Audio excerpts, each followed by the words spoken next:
Sebelum mengenal modul 1.1, pembelajaran yang saya ajarkan kepada siswa hanya sebatas memberikan ilmu atau transfer ilmu terhadap siswa. Jadi, siswa hanya menerima materi dan mempraktekkan segala arahan yang saya berikan. Peran guru lebih besar dalam pembelajaran guna tercapai tujuan pembelajaran.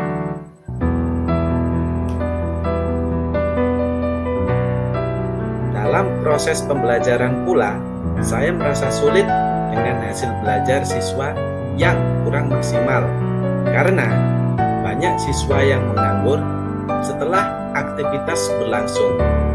Saya lebih mementingkan hasil praktik atau psikomotor siswa dalam penilaian yang saya lakukan, sedangkan aspek kognitif dan afektif merupakan aspek penunjang. Sebelum mengenali modul filosofi Ki Hajar Dewantara, dalam proses CGP ini, apa yang saya lakukan dalam proses pembelajaran sudah tercapai target baik secara materi atau pedoman kurikulum saat itu. Meskipun ada beberapa siswa yang belum maksimal dalam belajarnya. Dalam proses pembelajaran yang saya lakukan, selalu membuat pedoman atau kegiatan yang dilakukan harus sesuai dengan urutan kegiatan dan membedakan siswa yang terampil dan kurang terampil.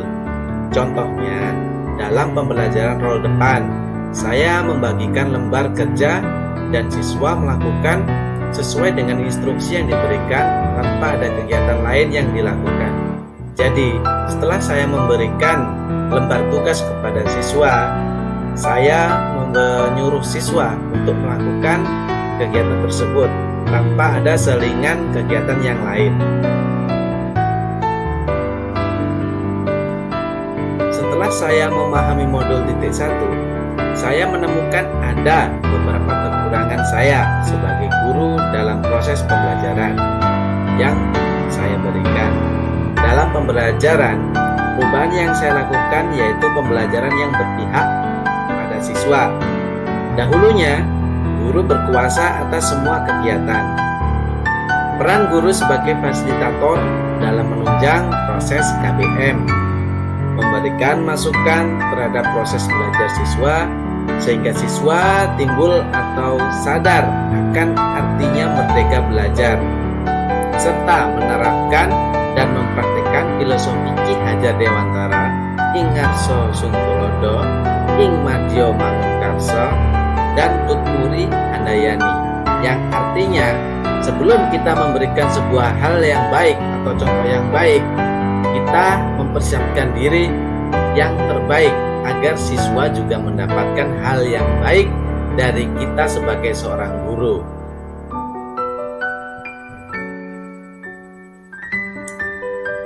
Menerapkan sistem AMONG terhadap seluruh siswa, karena setiap siswa memiliki karakteristik dan keistimewaan yang berbeda, sehingga kita harus memahami setiap individu guna menuntun bakat dan minat yang dimilikinya.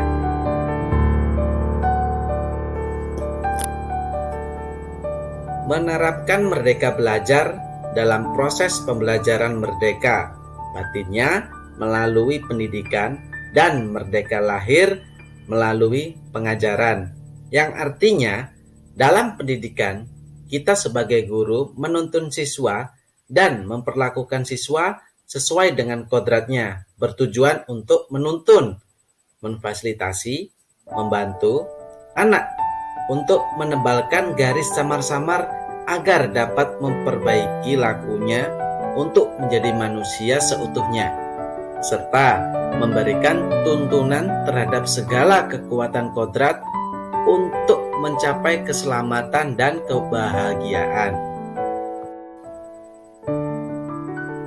Merubah pola pembelajaran menjadi pembelajaran yang berorientasi kepada siswa, menempatkan siswa sebagai subjek dalam pembelajaran, menyandingkan kebudayaan lokal dengan kegiatan positif yang bisa diterapkan kepada siswa di lingkungan manapun. Menuntun siswa untuk memiliki pemahaman pembelajaran sepanjang hayat, bahwa pendidikan tidak akan berhenti, namun akan selalu berkembang sesuai dengan kodrat zamannya.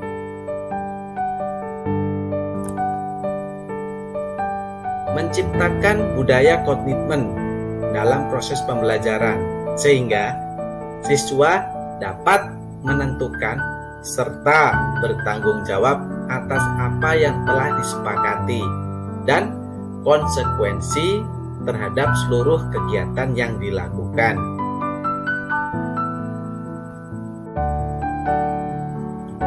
Menerapkan kebiasaan yang mencerminkan profil pelajar Pancasila meliputi beriman, bertakwa kepada Tuhan Yang Maha Esa, berakhlak mulia, berkebinekaan global, bergotong royong, mandiri, bernalar kritis, dan kreatif.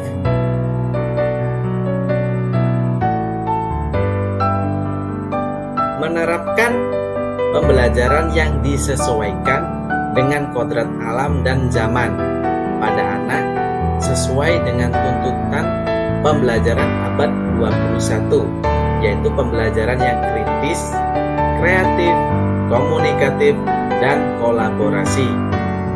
Siswa berpikir kreatif terhadap perkembangan zaman sehingga menciptakan kekreativitas dalam belajar, tidak mengenal batasan, belajar serta mengkomunikasikannya dan menghargai pendapat akan hasil kerja orang lain, dan juga bekerja sama untuk menghasilkan ide atau gagasan yang bermanfaat baik untuk diri sendiri, orang lain, dan lingkungannya. Demikian presentasi yang telah saya jelaskan. Terima kasih sudah menonton. Salam guru hebat seluruh Nusantara. Assalamualaikum warahmatullahi wabarakatuh.